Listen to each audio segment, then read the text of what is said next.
According to the Hair on Fire media out there chasing ambulances down Pennsylvania Avenue, there's been a report of workplace violence in a large white residence. What we talked about was a possible analogy between what we're seeing in the president and studies of violence and acting out, particularly workplace violence. The question we have to ask ourselves from a behavioral sense is, are we watching a president essentially on his way to what we call a flashpoint?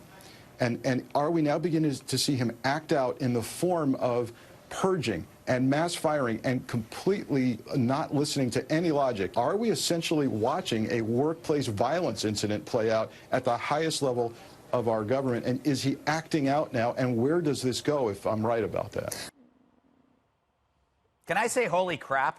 That might be the most insane thing ever said on MSNBC, and they employ Chris Matthews. You wonder why America thinks the media is less trustworthy than lawn darts? It's because they seriously entertain ideas like that. Firing someone is now workplace violence? You know, maybe it feels like that for the non-skilled people in the media who know they can't be employed anywhere else except maybe a carnival dunk tank. They never get fired. They only fail up the primetime lineup until they get jobs running CNN. Yet these are the same clowns who lied that Trump called immigrants animals when it was MS-13. How predictable. These goofs were more offended over calling killer thugs animals than the acts by the gangs themselves. But that's the media's MO. Everything is a crisis except the actual crisis. You know, we've all had a friend who, when the booze ran out at a party, would drink from abandoned cups and polish off the Listerine. That's the media. With the collusion keg run dry, they're now desperately looking for anything to numb the pain. So now we're back to Trump's personality again. He's mean, unstable. When he doesn't like a situation, he changes it. And did you hear? He fires people. I once worked for somebody like that. In fact, she fired me.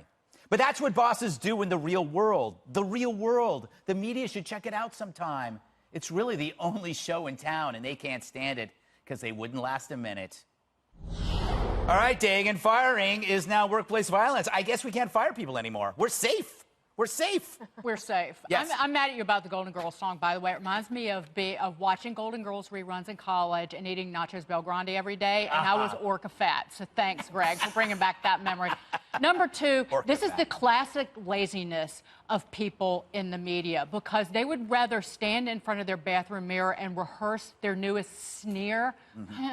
And a facial expression of disgust at whatever Trump was doing that day, or perfect their glottal stop of where it's just the audience can kind of hear it when their guest is talking, but not really. But they are showing how appalled they are at President Trump. They don't have to do any thinking. What was that word? Glottal stop. That's what that is? That's a glottal stop. Juan, I bet Sorry about the spittle on your desk. No, anytime you can educate me, Dagan, I'm all for it. You know, the Golden Girls, thank you for being a friend, Juan. Yes. I think as a friend, you should agree with Dagan on all of this. You know, my wife has a sign in the kitchen that says, sarcasm served daily. I think that's you.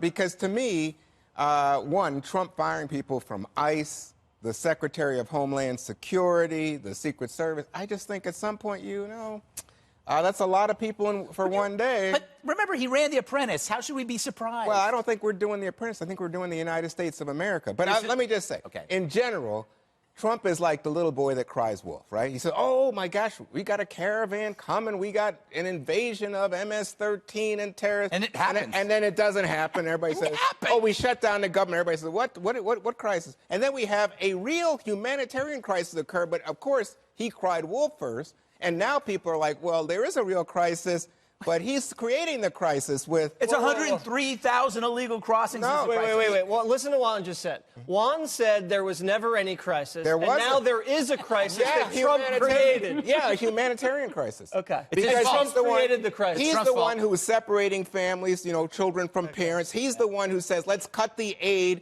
to Central American countries where we could try to deal with this issue. He's the one that talks about a wall. He's the one that says, let's end birthright. How does that create a crisis?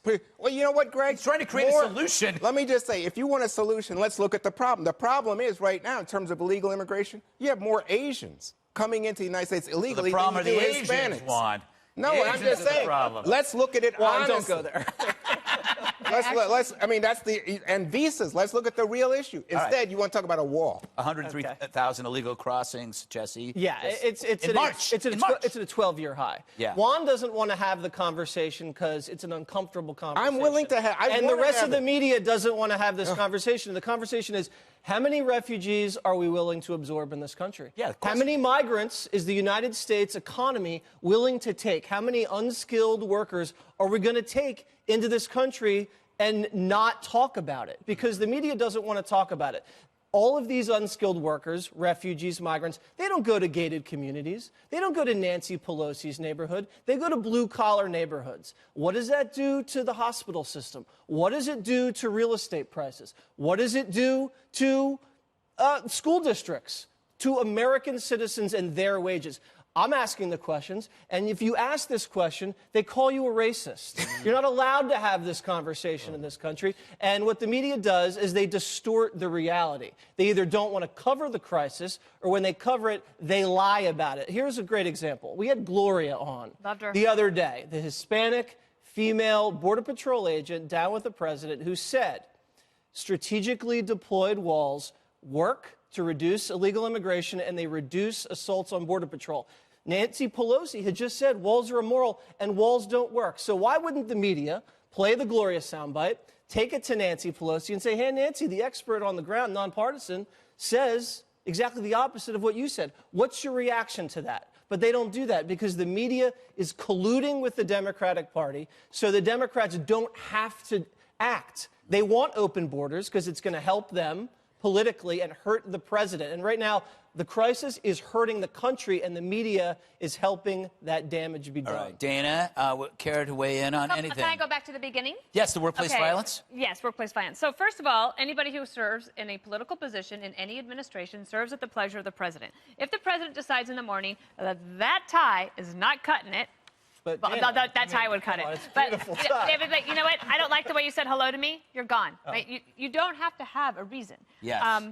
Also, the media was disgusted by Secretary Kirstjen Nielsen. Yes. They hated her. Right. They thought she had done a terrible job, that she was lying for the president, that she was complicit in all of these things. So now they want to defend her and say it's workplace violence. Like, that's a little surprising. point. Also, personnel is policy.